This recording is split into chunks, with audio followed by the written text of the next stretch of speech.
Madali lamang po ang inyong gagawin. Kailangan niyong marating ang ilalim. Damuhay at malakas pa ang inyong katawan. Bibigyan namin kayo ng 72 oras.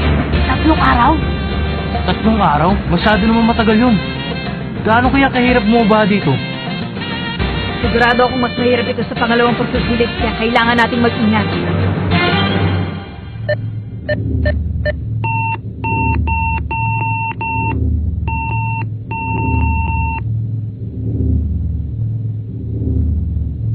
Simulan na ang pagsusulit.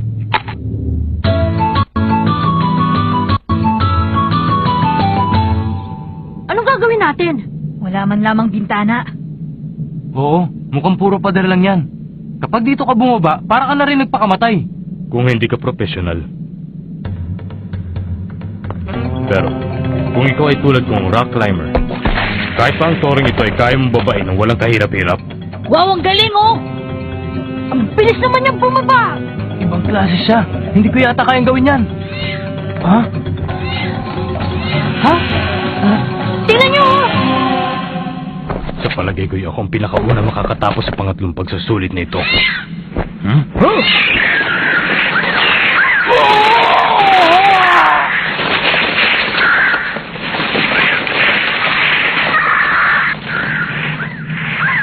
Mas maganda siguro kung hindi natin gagayahin ng taong yun. Siguradong may ibang daan para makarating tayo dun sa ibaba. Palagay ko'y ganun din ang iniisip nilang lahat. Kailangan nating maghiwalay para maghanap. Sa gayon ay hindi tayo maiwanan. Tara!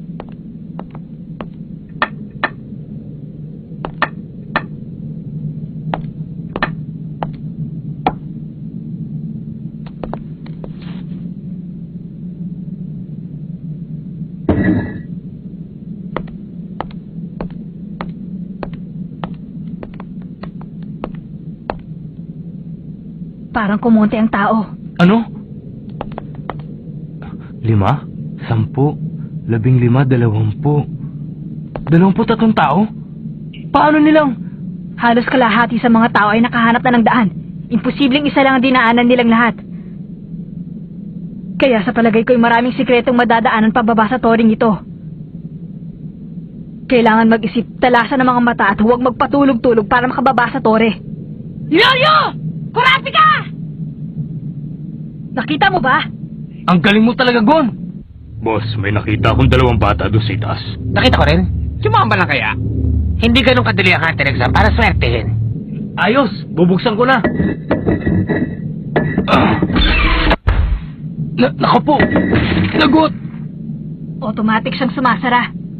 Kung ganun, ay hindi pwede ang pintong yan. Mas maganda kung humanap na lang ng iba. Pang isang tao lang pala yan. Hindi lang yon, hindi na pwedeng gamitin ng iba. Ipasok din natin sa ating isipan na ang bawat pintuang yan ay siguradong hindi pare-pareho ang labasan. Hindi natin pwedeng basta-basta na lang pag-iisipan to. Malay ba natin kung sapat ang mga daang yan para sa lahat ng mga aplikante? Marami! Ha? Anong marami? Ibig mong sabihin ng mga daan? Nakahanap na ako ng 6 na daan. Sobra yan para sa atin. Ayos ng lahat, mga bata. Pumunta ng lahat sa posisyon. Bawat isang oras na masasayang sa mga aplikante ay katumbas ang 1 taong bawas sa bilang ng kanilang sintensya sa kulungan. Isa itong magandang kondisyon na hindi nila malilimutan. Itong magkakatabing to. Tsaka yung 3 doon. Ang mga itinuro mo ay 500 na magkakatabi. Ano kayang ibig sabihin nito para sa atin? Huwag kayong pakasisiguro dahil baka ang iba dyan ay patibong. Kasama pala sa abilidad mo ang swerte, no? Huwag mo isisisi sa iba kapag napahamak ka. Tama yun!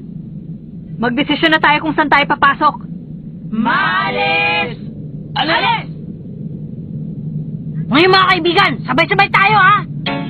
Kung sakaling magkahiwalay-hiwalay tayo. Magkita na lang tayo sa ibaba. Oo. Ano? Tayo na! 1, 2, 3!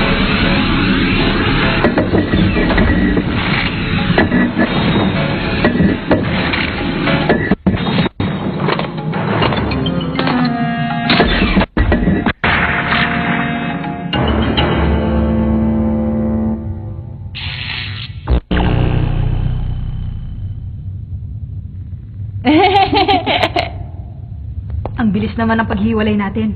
Namiss kita. Parang wala rin labasan sa kwartong to. Panibagong problema. Merong bagay doon Daang napagkasunduan ng karamihan. Napagkasunduan ng lahat ng kinauukulan na kayong 5 ay dapat nang makalampas sa pagsubok na sadyang nilagay sa lugar na ito. Tayong 5? Ano yan? Yan ay timer. Meron niyang buton na pabilog at X. Kailangan ng isa pang tao. Ibig sabihin, dapat makumpleto muna tayo dito. Kung ganun, dapat pa tayo maghintay sa isa pang aplikante. Tama ba? Tama ka. Gusto kong malaman nyo na marami kayong pwedeng daanan pababa sa toreng ito. Ang bawat daan ay magkakaiba ang kondisyon. Napagkasunduan ng kinauukulan na pahihirapan ng konting pagsusulit. Isa itong matinding pagsubok na kailangan ng suporta ng bawat isa. Sa ngayon, ang masasabi ko lamang ay mag-iingat kayo. Ang nalalabing oras ay 71 at 18 segundo. Kailangan pa rin maghintay.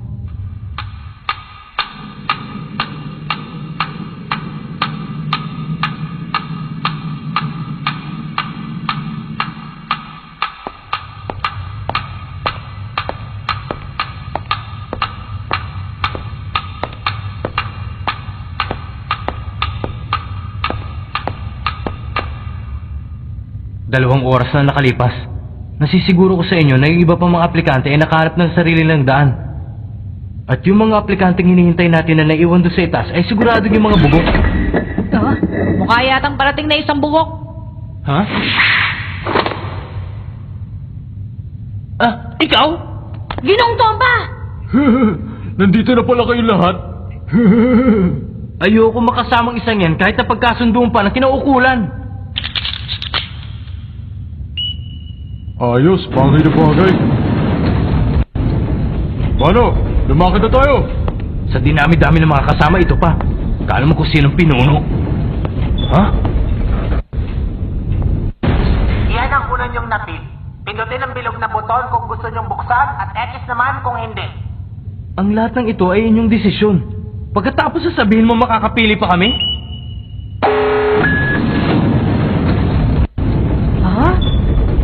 Teka, sino ba sa inyo pumili na X? Pasensya na pare. Aksidente yata ang pagkakapindot ko eh. Ikaw! Huwag mo kami lokohin, ilong ka! Paano mo masasabi nagkamali ka sa pagpindot? Dalawa lang yan! Kaya nga humihingi ng tao eh. Ang gusto kong malaman ay kung paano ka nagkamali. Pabayaan mo na siya, umalis na tayo. Bukas na yung pinto Hindi pwede yun. Dahil alam ko sinadya niyang pindutin ng X sa buton. 2 oras na ang nasayang natin. Ayoko nang mag-aksepa ng panahon dahil lang dyan. Tama yon. Kahit anong pang pagsalungat ang gawin na sa desisyon nating 4, hindi yun magiging problema basta't nagtutulungan tayo. Pero kung sakaling mangulit ang tabatsoy na yan, Sige, lakad na tayo. Kailangan magmadali. Kapag inulit mo pa ang kalokohan mo, sigurado makakatikim ka na sa akin.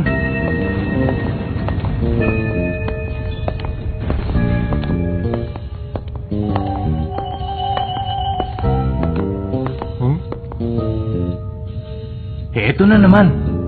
Kung sa kanan bilog, kung sa kaliwa, X. Egis! Yes! Hindi ba't sa ganitong kaso ay laging kaliwang pinipili? Iba na talaga mga kabataan ngayon. Masyado matitigas ang ulo. Gusto nila sila na lang palagi nasusunod. Ayon sa mga nag-aral tungkol sa ugali ng tao, kapag nalilito ka at hindi mo talaga alam kung saan ka pupunta, siguradong kaliwa ang landas na pipiliin mo nang hindi mo namamalayan. alam mo kung rapid ka, narinig ko na rin yan. Teka muna. Nalito yata ako doon sa numero lumabas doon Ano ba pinindot nyo? Kanan. Kanan. Teka muna. Karamihan sa mga tao ay pipili ng kaliwa, kaya pinili namin 3 yung kanan. Alam yan ang mga tagapagbigay ng pagsusulit, kaya sigurado mas marami patibong doon sa kaliwa. Tama ang sinabi niya. Kung sa bagay, simpleng tao lang kami. Tama ba ako, Gon? Huwag mo sabihin magkapantay lamang kami ni Leorio. Ako naman.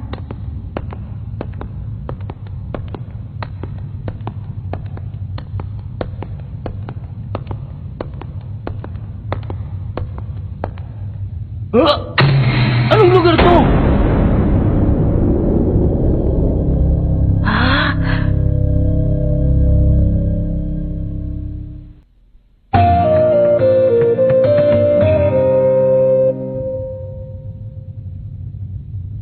Tignan niyo doon, oh.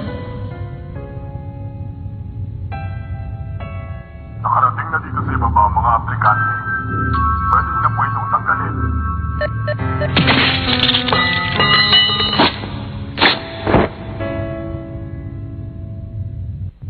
Ipinadala kami dito ng mga kinaukulan para masubukan kayo.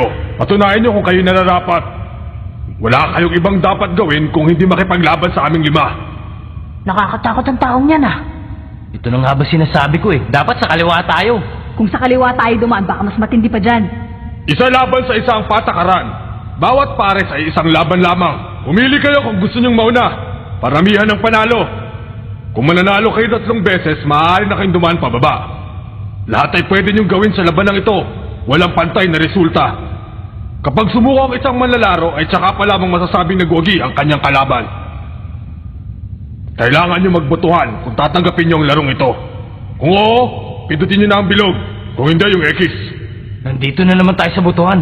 Nagsasayang lamang tayo ng oras. Para makapasa sa pagsusulit, kailangan namin malampasan ito, hindi ba?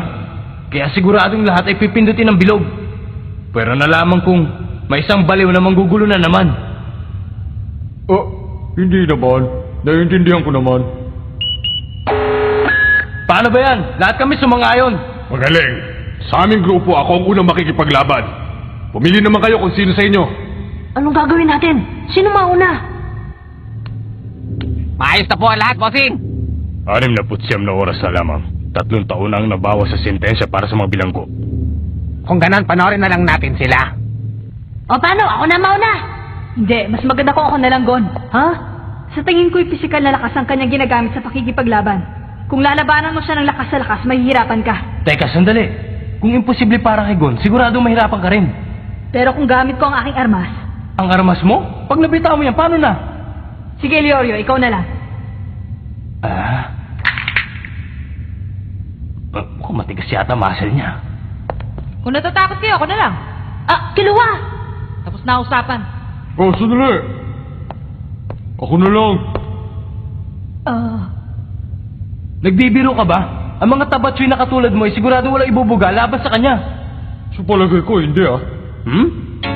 Walang bawal sa labanang ito. Ibig sabihin, kahit ano ay pwede mong gawin. Hindi rin naman natin alam kung anong paraan ang gagamitin niya. Hindi mo masisiguro kung gagamitin nga niya ang pisikal na lakas dahil sa kanyang laki.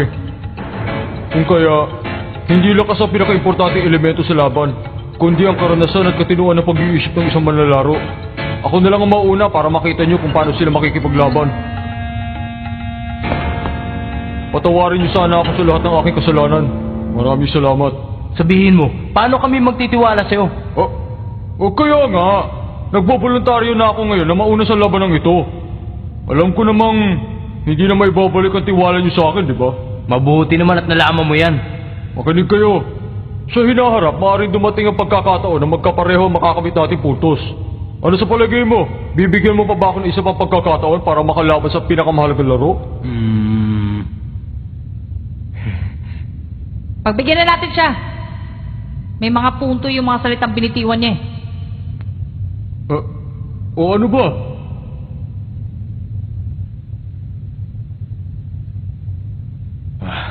Dahil nagboluntaryo ka mauna sa larong ito, huwag ka magpapatalo ah. Oo, makikita nyo.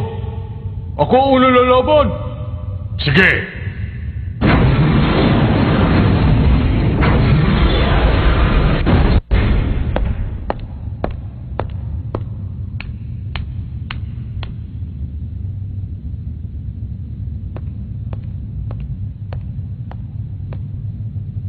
Ngayon, sasabihin ko kung paano ang laro. Ang gusto ko ay ang tinatawag na deathmatch. Grabe naman ang mga tanto. Anong gagawin natin ngayon, Kurapika? Hindi ito maganda. Hindi ko naisip ito. Ha? Si Ganong Tomba! Mukha namang ayos lamang siya. Sa palagay kayo may naisip siyang magandang plano. Manood ka na lang. Hindi tayo titigil sa paglalaban hanggat hindi sumusuko ang isa o hanggang kamatayan. Naintindihan mo? Tingnan niyo, boss. Hindi makapagsalita yung isa, oh. Matutuwa yung kalaban niyang kriminal, hindi ba? Sigurado yun, boss. Sabik na ang mga yan dahil mahigit na sa 100 taon na sila nakakulong. Tama. Silang mga walang pusong kriminal. Hindi mababawasan ng kanilang sintensya kung hindi nila gagawin niya. Si Bendot ay nakulong sa salang pagpatay at nasintensya na 199 na taon. Siguradong init na siya. Kahit ano ay gagawin niya para lamang mabawasan ang kanyang sintensya. Anong problema? Tinatanggap mo ba ang hamon ko o susuko ka na? Kung tatayo ka lamang dyan ay masasayang lamang ang oras mo. Pati ang mga kasama mo masasayang din ang oras. Pero mas maganda yan dahil mababawasan ang aking sentensya. Sige, tinatanggap ko ang hamon mo. Tomba, Ginoong Tomba. Tinahanga mo ako.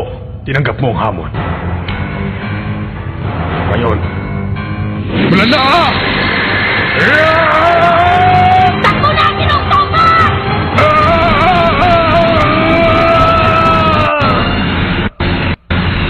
Suko na ako!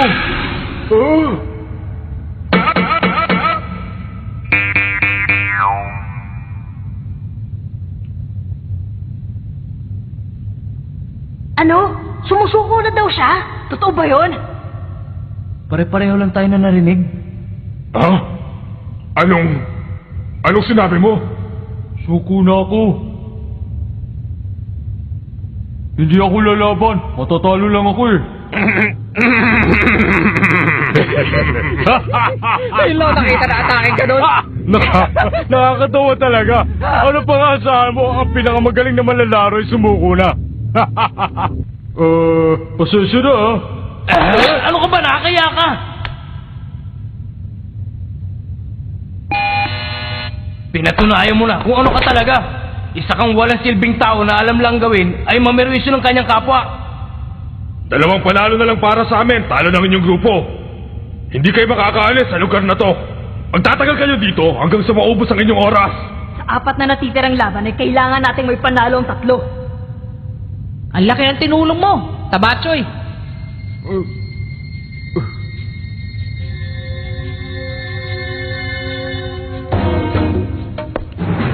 Oo, inaamin ko, isa akong duwag. Ano magagawa ko? Ganito na talaga ako eh. Hanggang sa matapos ang buhay ko. Anong sabi mo? Yun ang naisip kong pinakamagandang paraan para manatiling buhay. Makinig kayo mabuti sa sasabihin ko ha. Ako si Tomba. Hindi ako katulad ninyong 4 na nangangarap maging hunter. Kaya wala akong pakialam kahit bumagsak tayo. Kung gusto kong matig sa hunter exam na ito ay hindi yung makapasa sa mga pagsusulit. Kung hindi maglibang lamang. At sigurado malalayo ako sa lahat ng disgrasya kung didikit ako sa mga taong may kakaibang kakayahan at malakas na pakiramdam sa mga lumalapit na panganib. Kapag naging maingat ka sa iyong buhay, masasaksihan mo lahat ng mangyayari sa paligid mo. Tulad ng pagkasawi ng mga taong walang karapatang mabuhay. Ang madugong katapusan ng mga taong may mataas na pangarap at kanilang kabiguan. Ibang klaseng kaligayahan na nararamdaman kapag may nakikita ko ibang tao na nasasawi. Kaya gumagawa ako ng paraan para makaprood ng mga bagoong nahihirapan. Mas masaya ako sa aking ginagawa kaysa maging isang hunter na inyong pinapangarap. Subukan niyo lahat ng ginagawa ko at sigurado kalilimutan niyo maging isang hunter.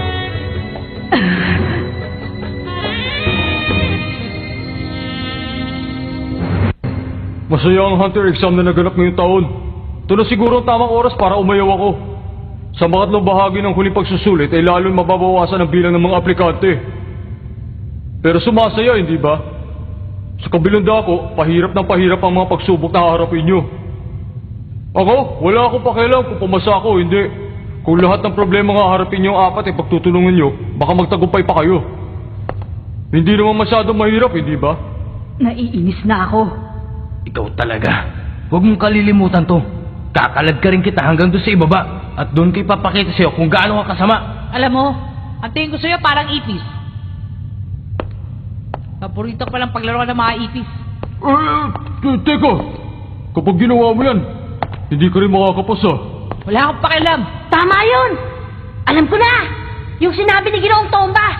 Kailangan natin magtulungan para manalo tayo. Kaya hindi na natin kailangan magtalo pa. Hindi ba, Kurapika? ka? Tama ba ako? Oo, tama ka. Kaya lang. Ayos ah. Pareho pala tayong iniisip. Magpasalamat ka kay Gon, Tabachoy.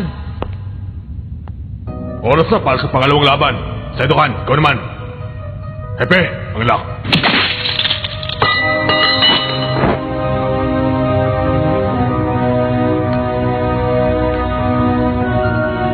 Lumalakad ng pangalawa nila manlalaro. Anong gagawin natin? Kumusta? Ako naman ngayon! Sigurado ka ba dyan, Gon? Siyempre, ako bahala sa kanya. Sigurado ako mananalo sa laban ang pangalawang laban. Simulan na natin.